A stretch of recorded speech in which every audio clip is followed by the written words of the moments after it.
Hi everyone, I'm Raisa. I study here in PKPN Permata Unggul in Kalasan Sleman, and I'm in the 11th grade. So you might be wondering why I'm talking to you guys, why I'm making this video.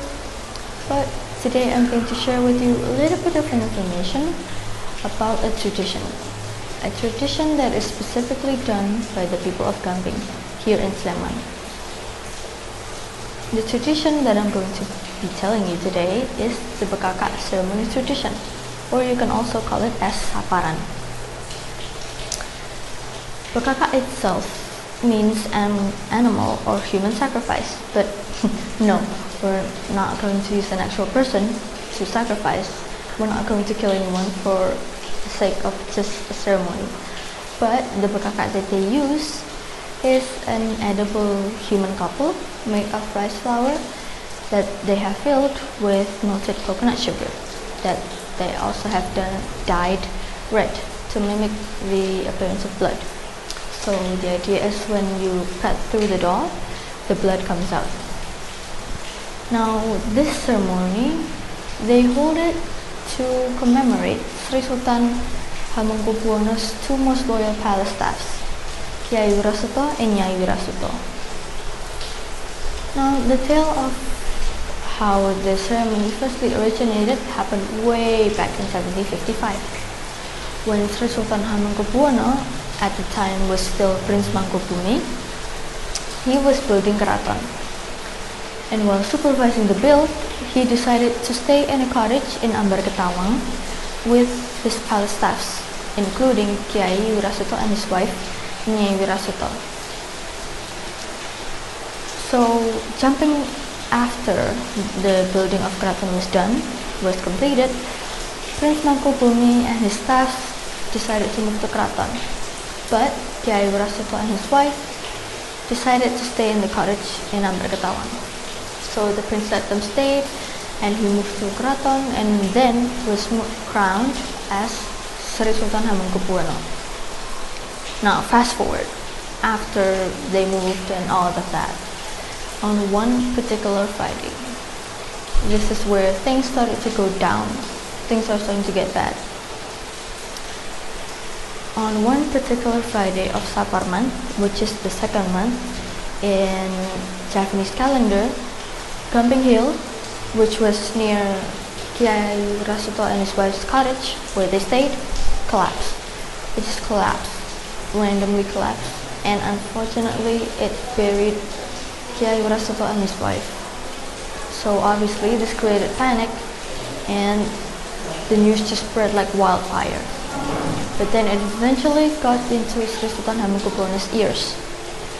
In responding to the tragedy, he called out all of his men, as much men as possible, to demount the pile of rocks that fell off the Gamping Hill and look for Kyai Wirasuto and Nyai Wirasuto's bodies. Now, unfortunately, weirdly, they never found the bodies.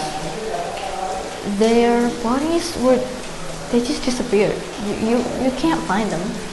After so many long hours of looking for their bodies, they were just nowhere to be found. So they had to move on and kind of accept that they're gone.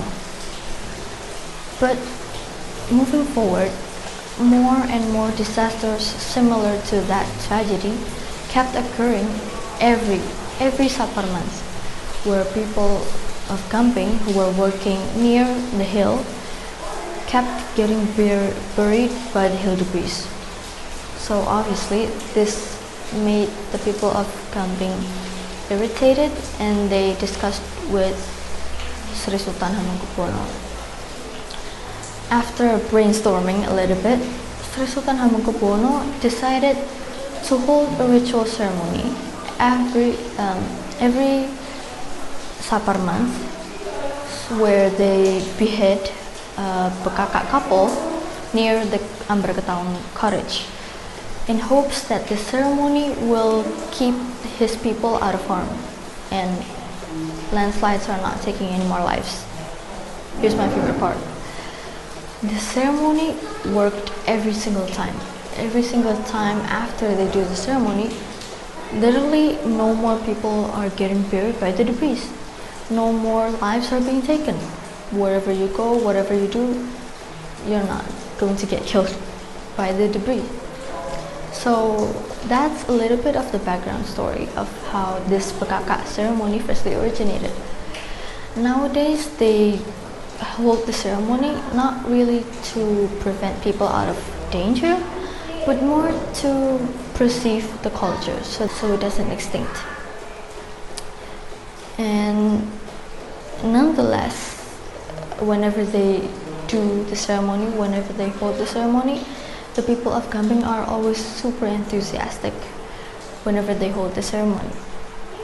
So there's a little bit of my story and my understanding about the Pekaka tradition. I hope you learned a thing or two, maybe something new for you. It is also for me, and I hope you enjoyed the video. Thanks for watching. Bye.